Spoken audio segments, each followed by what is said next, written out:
Oke, assalamualaikum warahmatullahi wabarakatuh. Selamat malam semuanya. Sahabat channel Enda Project, kali ini saya agak berbeda di channel Enda Project. Kali ini saya membuat konten podcast.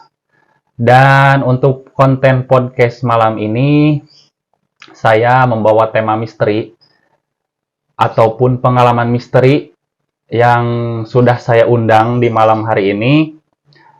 Dan yang diundang malam hari ini adalah masih teman saya, teman dekat saya, yaitu Kang Ajis. Selamat malam, Kang Ajis. Selamat malam, Kang Coki. Aduh, Bagaimana, sehat? Alhamdulillah. Kang Coki sendiri gimana? Alhamdulillah sehat. Jadi, agak lama ya, iya, ketemu ya. iya. Jadi, untuk malam ini Kang Ajis akan menceritakan pengalaman misteri lah, pengalaman misteri beliau ketika pertama kali dia itu merasakan kerasukan itu seperti apa sih? Nah, dari tema misteri ini akan saya coba gali lebih dalam bagaimana pengalaman-pengalaman misteri Kang Ajis di dalam hidupnya. Oke, Kang Ajis. Ya, Kang Coki. Untuk pengalaman Kang Aji sendiri, katanya dari hal apa saja sih yang membuat Kang Aji sekarang ini bisa apa ya bahasanya lebih mendalami hal-hal gaib sehingga Kang Aji sendiri bisa merasakan pertama kali rasanya kerasukan itu seperti apa.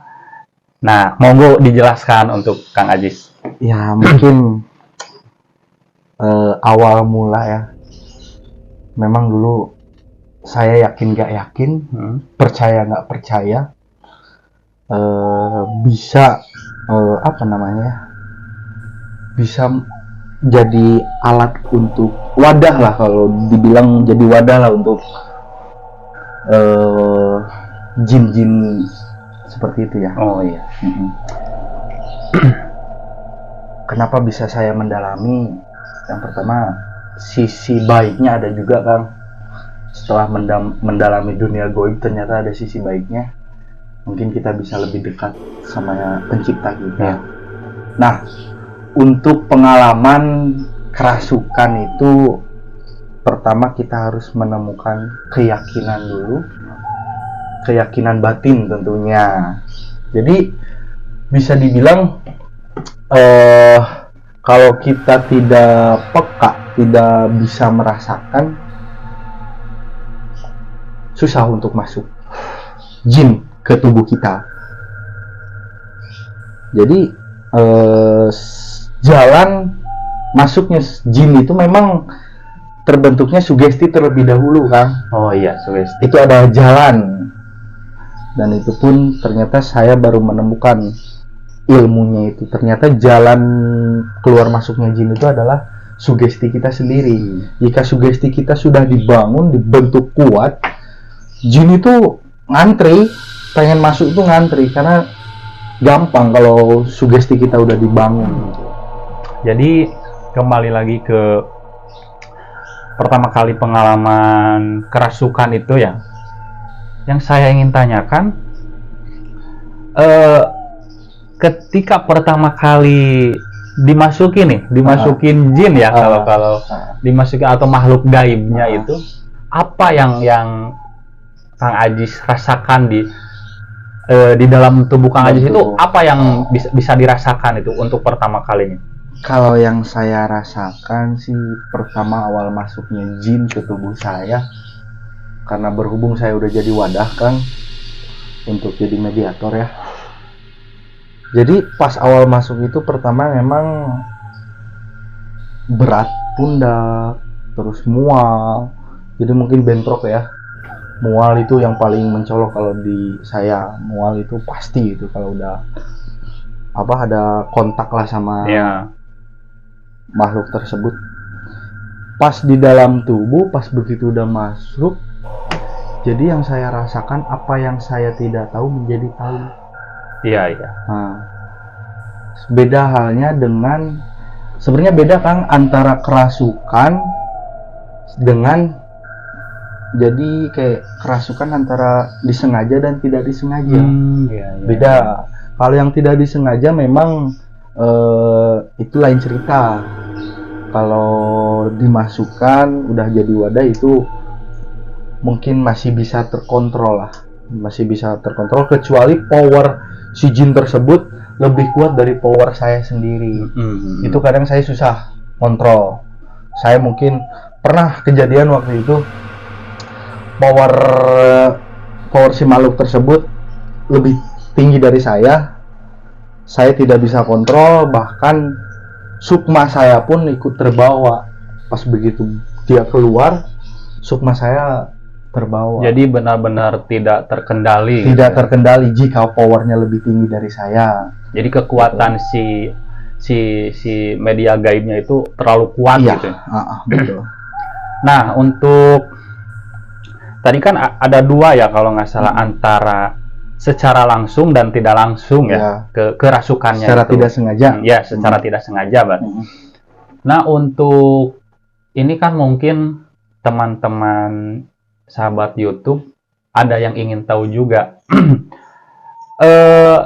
Apakah itu ketika si makhluk jinnya itu dimasukkan ya ke mediator, tahu ke Kang Ajis, itu apa yang dirasakan di pikiran Kang Ajis itu sadar atau tidak? Apa sepenuhnya terkontrol tidak sama si makhluk gaibnya itu, sehingga Kang Ajis berbicaranya itu pun apakah asli dari si makhluk gaibnya itu, apakah Kang Ajis sendiri pun masih sadar gitu? Apa gimana itu? Paham. Jadi jika bertanya seperti itu mungkin lebih ke tingkatan rasa, Kang. Jadi jika tingkatan rasa saya udah halus, udah agak atas lah tingkatannya, memang itu saya pun tidak ingat siapa yang bicara. Jadi kalau sebelumnya saya ngomong kayak gini, terus Kang Coki nanya lagi, saya pasti nggak tahu apa yang diomongin. Itu secara tidak sadar memang. Tapi ada beberapa hal yang saya sadari. Itu mungkin karena itu tadi power mungkin tidak terlalu tinggi ya, masih saya kuasain. Jadi saya hanya kayak gini yang saya rasakan, yang saya alami saat ini sekarang gitu. Belum mencapai tingkat-tingkatan kayak orang lain lah ya. Saya masih awam lah, masih cek bahasa Sunda nama karege ancrub gitu tah. Jadi saya hanya menyebutkan apa yang saya rasakan. Jadi seolah-olah mereka tuh datang ngasih tahu ke batin saya yang seperti ini, seperti ini, seperti ini.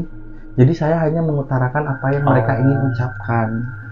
Terkadang batin itu selalu tergambarkan, tergambarkan makhluk apa, seperti apa, itu batin menggambarkan yang saya rasakan sampai sekarang. Jadi ketika dimasukin sama makhluk gaib itu lebih berperannya di batin gitu ya. Jadi permainan batin. Permainan batin berarti ada dua, antara 100% dikendalikan sama si makhluk gaibnya dan ada yang setengah sadar mungkin gitu ya. Kalau seperti yang kayak kerasukan itu emang full. Dia nggak sadar. Kalau kerasukan tidak disengaja gitu. Iya, tidak sengaja. Kalau mungkin full kayak yang kita lagi berjalan di mana, pikiran kita lagi kosong, terus tiba-tiba kerasukan itu gitu ya. Berarti murni dikendalikan sama si makhluk tersebut. Beda sama yang ketika misalkan Kang Ajis menjadi mediator misalkan. Karena gitu kan saya udah punya wadah lah dalam tubuh saya kan. Jadi beda. Dan mungkin kebanyakan kalau yang bisa dimasukin makhluk gaib atau pernah mengalami kerasukan itu biasanya, ini saya nggak tahu ya, sebagai orang awam gitu, mungkin itu orang-orang yang peka terhadap alam gaib mungkin ya. Jadi itu bisa dikatakan ada ilmu keturunan, Kang. Kalau sudah ilmu bawaan gitu. Ilmu bawaan. Kalau udah ada ilmu keturunan, memang bisa nggak ada keturunan pun bisa sebenarnya jadi mediator ataupun kerasukan. yang penting utama tadi kan jalan masuknya sebuah makhluk kan adalah sugesti. Jika Kang Coki gak ada turunan, misalkan ya, gak ada keturunan, gak ada bawaan gitu dari leluhur, dari kasepuhan, kalau sugesti Kang Coki kuat, makhluk tersebut tuh bisa saja masuk ke Kang Coki, ke tubuh Kang Coki. Jadi itu. ada perantaranya dulu gitu ya. Ngopi dulu Kang Ajis. Ke hal gaib tentang pertama kali kerasukan mungkin ya. Yang sudah dijelaskan. Apakah ada lagi pengalaman misteri sesudah itu? Soalnya gini kan, yang saya tahu Kang Ajis itu kan suka ngonten ya, suka. Jadi gini teman-teman YouTube, Kang Ajis ini suka ngonten kontennya itu berisi tentang mistis, hal-hal gaib yang saya tahu. Dan kebetulan Kang Ajis ini terjun langsung, sudah mah jadi hostnya, jadi mediator pula yang kesurupannya. Jadi dia udah agak banyak pengalamannya lah di dunia hal mistis. Nah, berhubungan dengan hal mistis itu, Kang Ajis, pengalaman misteri apa yang sudah banyak dialami sama Kang Ajis ketika membuat konten-konten misteri itu? Apakah ada yang sangat ekstrim mungkin? Oh, yang sangat ekstrim apa gimana di suatu tempat? Pernah waktu itu memang baru saya sadari juga, Kang. Ternyata saya ada titik di mana saya salah. Memang salah. Kemarin itu saya belum ketemulah ilmunya seperti apa. Ternyata kita pun sebagai manusia, kita harus mempunyai etika dan adab kepada makhluk goib. Nah, salahnya saya mungkin kemarin saya tidak, dikatakan bahasa Sundanya nipit amit ngalamenta, izin lah. Izin ya.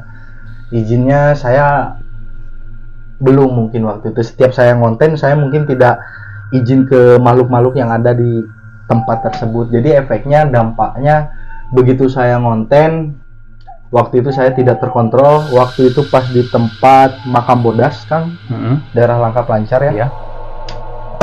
Cerita warga tersebut memang ada tiga gundukan bambu, pohon bambu. Dia suka menghalangi jalan, Kang. Pas ketepatan di situ ada makam memang. Nah, saya ngonten di tempat tersebut dan pulang-pulang saya didatangi Banaspati, Kang. Kalau Banaspati itu api ya? Iya. Nah, di situ saya jujur untung di situ teman saya langsung nginep di rumah. Dampaknya memang ke keluarga saya, istri terutama. Kebetulan istri juga lumayan ada keturunan, kan. Tapi maaf, itu didatanginnya sampai ke rumah apa di lokasi? Ke rumah, Kang. Oh, saya udah di rumah, Kang. Saya udah jadi kejadiannya udah di rumah. Udah di rumah. Di sana memang saya tidak terkontrol, Kang. Yang dikatakan tadi power dia lebih tinggi dari saya. Sampai-sampai sukma saya pun waktu itu memang ibaratnya kayak gini. Saya di dalam tuh kayak nonton gitu aja, nonton orang-orang di luar tuh kayak gimana. Jadi kayak pindah tempat gitu kan, dari tubuh saya ke tempat mana gitu. Tapi saya bisa lihat mereka tuh lagi ngapain, lagi di mana. Iya. Gitu. Sampai seperti itu, sampai didatangi Banaspati. Nah, kesini saya sadar, saya mencari tahu lagi kenapa bisa terjadi seperti itu. Ternyata kita pun harus mempunyai etika dan adab ternyata. Jadi harus izin dulu. Harus izin. Kalau misalkan ke satu tempat, apalagi... bukan hanya izin ke warga setempat ya, makhluk tersebut pun kita harus izin.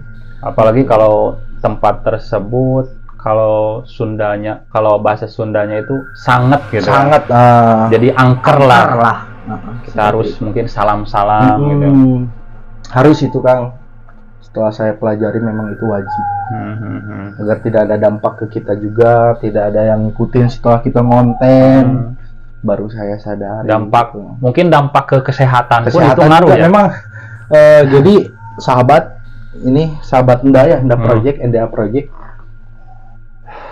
pasti udah tau lah gimana rasanya, yang udah pernah kerasukan, yang udah pernah jadi mediator, seperti apa rasanya setelah dimasuki makhluk-makhluk tersebut memang menyedot energi, Kang.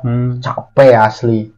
Bahkan sampai sekarang pun saya agak jarang konten dikarenakan stok kru terbatas, kan. Iya.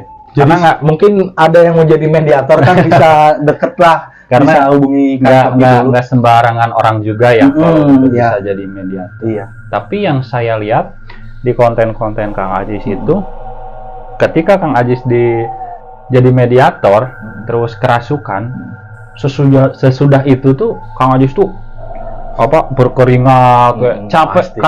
kayak yang capek banget gitu. Pasti ya. Sampai muntah-muntah karena dari adegannya itu yang saya lihat kan sampai kayak yang bertarung sama si yang taruhlah si yang ngemasukinnya gitu iya. kan.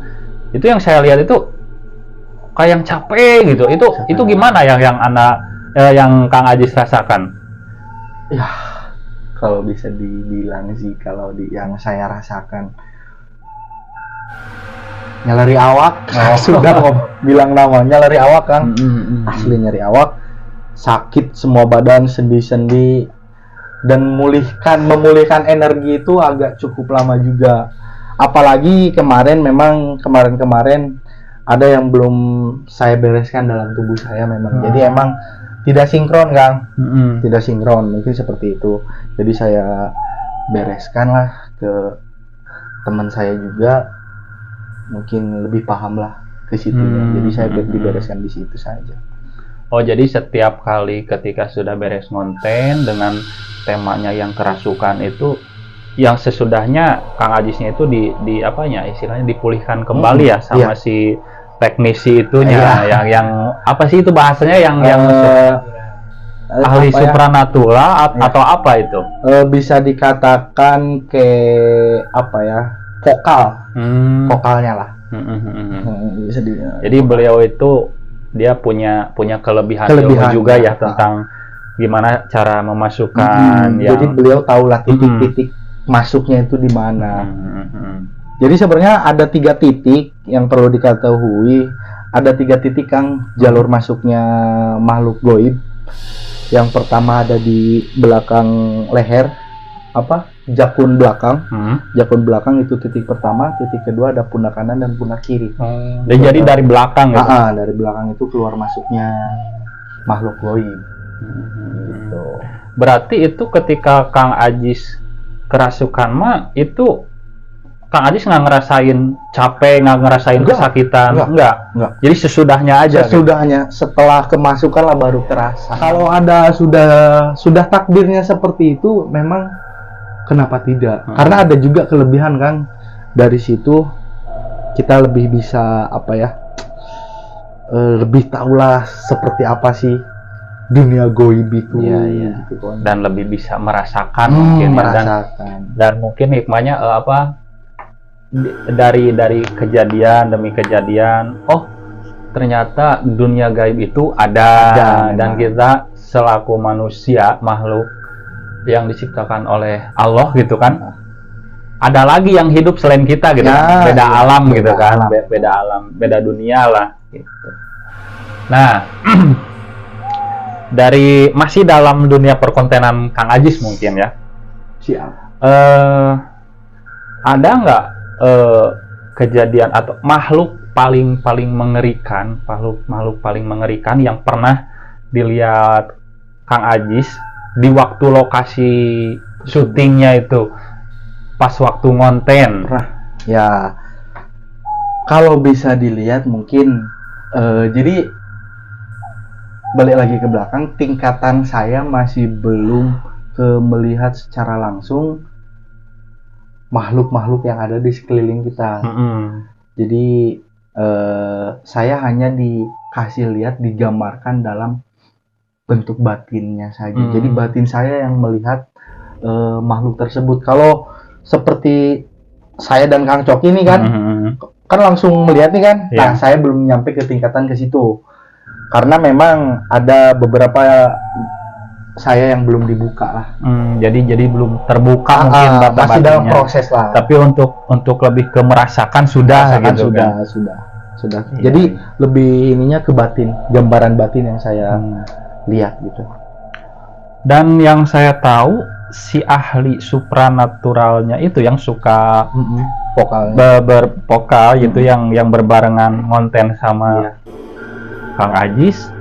Pernah nggak itu di apa, di lokasi ngonten gitu kan, di lokasi syutingnya mendapatkan barang-barang gaib atau merasakan oh di tempat ini tuh ada nih, ada benda A B C D misalkan gitu. Iya. Ada nggak itu, pernah nggak, atau pernah kita coba ulik aja, kita coba ambil, kita coba angkat, mungkin bahasanya benda pusaka atau Iya, apa ya gitu, benda pernah pusaka. nggak itu? Ya pernah, memang waktu itu pernah 2 kali. Beberapa kali saya ngonten, saya hanya mendapatkan barang tersebut 2 kali, 3 kali malah. Cuman yang 1 kali hanya isinya aja, tapi yang 2 kali itu emang berbentuk. Jadi emang benda pusaka itu sebenarnya, Kang Coki tahu nggak? Benda pusaka itu sebenarnya ada di alam kita, bukan di alam goib. Oh, saya yang karena saya nggak tahu ya, yang saya kira itu benda gaib itu memang tadinya nggak ada. Nah, tadinya nggak ada, kalau yang saya lihat kan di YouTube itu dari bawah pohon, Ya. dari bawah rerumputan, itu Ya. tadinya nggak ada apa gimana ya? Apa tadinya sudah ada di Jadi kayak sana? gini, Kang. Benda pusaka itu kan buatan manusia zaman dulunya, ya kan? Nggak mungkin buatan jin, Iya, iya. ya kan? Berhubung termakan waktu, terkubur lah kan, terkubur tanah. Jadi si benda tersebut itu adalah adanya di alam kita, jadi terkubur oleh zaman ke zaman gitu. Kenapa bisa muncul? Jadi setiap benda pusaka zaman dulunya memang ada isinya kan, ada isinya. Jadi ibaratkan ciri lah. Kalau kesepuhan dulu sering kayak gini, sering kayak penunggu kayak mau ngamankan sebuah tempat, nah dikasihlah ciri, ditancapkanlah itu benda pusaka misalkan oleh kesepuhan dahulunya, dimasukkanlah jin tersebut ke benda pusaka tersebut Yang disebut penunggu. Nah, kenapa bisa keluar, kenapa bisa muncul ke permukaan? Karena itu ada bentrok antara energi kita dan energi makhluk goib. Nah gitu, jadi benda pusaka sebenarnya ada di alam kita sendiri, hanya saja terkubur oleh zaman ke zaman, terkubur oleh tanah, reruntuhan, segala macam. Jadi seperti itu. Jadi kenapa bisa muncul? Karena ada bentrokan energi di situ. Dan untuk waktu pengambilannya itu kan nggak sembarangan ngambil ya, yang saya tahu gitu. Apakah itu kalau nggak pakai doa atau karena kan mungkin apakah kalau di main comot saja itu bisa terambil atau harus ada ritual-ritual tersendiri itu? Kebetulan waktu itu pas saya ngonten yang 2 kali saya kedapatan benda pusaka, yang satu Semar Mesem dan yang satu lagi adalah batu ali ya, batu ali. Jadi dari awal kita nggak ada niat untuk mendapatkan benda pusaka, tapi kebetulan begitu saya datang ke sana, tim datang ke sana, kita dimudahkan kan, dikasih sama kesepuhan dulu di situ, makhluk tersebut dikasih, jadi tidak terlalu sulit untuk kita memunculkan ke permukaan. Ada memang ilmunya di situ, ada doanya juga, adalah. Cuman setiap kali saya ngonten, niat dan maksud tujuan saya memang tidak untuk mencari benda pusaka. Hanya kebetulan saja itu yang 2 kali kita. Jadi gitu, sahabat NDA Project, begitu banyak pengalaman-pengalaman dari Kang Ajis, dari pertama kerasukan, tadi kan pertama kali merasakan kerasukan, mengalami hal-hal gaib, penampakan mungkin pernah ya Kang ya? Penampakan pernah, saya memang pernah lihat lah. Tapi tidak terlalu tidak jelas, cuma hanya berbenturan dengan batin saja, dan sempat mengalami pengambilan pusaka juga gitu kan. Nah, mungkin ini bisa jadi yang terakhir ya. yang ingin saya tanyakan dalam selama Kang Ajis berkecimpung mungkin ya di perkontenan hal-hal gaib itu udah berapa lama tuh Kang Ajis konten yang seperti itu? Kalau konten saya masih baru-baru Kang. Kalau udah mengenal dunia mistis seperti ini saya udah di zaman SMA mungkin Kang. Awal mulanya dulu saya suka olahraga lah, hobi olahraga kan. Datanglah saya ke sesepuh di sana minta syariat lah lewat dia. Saya malah dijerumuskan, udah kamu amalkan ini, amalkan. Saya awalnya males kan, padahal saya kan mintanya langsung secara amalkan. Tapi ini saya suruh zikir dulu, suruh dekat dulu sama yang di atas. Dia bilang seperti ini, kamu kalau udah dekat sama yang menciptakan dunia goib dan dunia manusia, alam dunia lah, apapun yang kamu minta pasti dikasih. Memang perjalanan menuju ke situ memang banyak luar biasa lah, memang harus banyak sabarnya, bosan harus dilawan. Ternyata setelah saya sadari, ternyata beliau menjerumuskan saya, apa yang saya pengen menjerumuskan ke situ, ternyata ada sisi lain yang menguntungkan.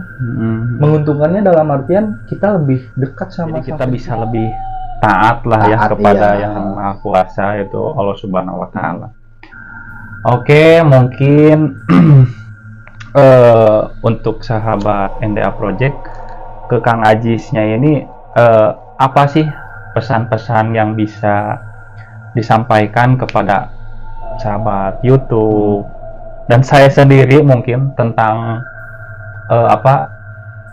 hidup di dunia ini itu kan tidak kita sendiri aja gitu kan. Nah, jadi apa sih yang bisa pesan-pesan yang bisa Kang Ajis sampaikan kepada rekan-rekan dan sahabat itu? Kalau tentang hal gaib gitu. Kalau dari saya, untuk kita semua tetap harus saling menghargai antara sesama makhluk hidup, karena makhluk gaib pun adalah makhluk hidup juga, ciptaan Tuhan juga. Harus beretika, harus beradab, kemanapun harus ingatlah ada mereka. Kenapa Tuhan tidak menciptakan manusia bisa melihat makhluk gaib? Itu memang Tuhan maha adil, asli kan, maha adil. Coba bayangkan kalau Kang Coki bisa melihat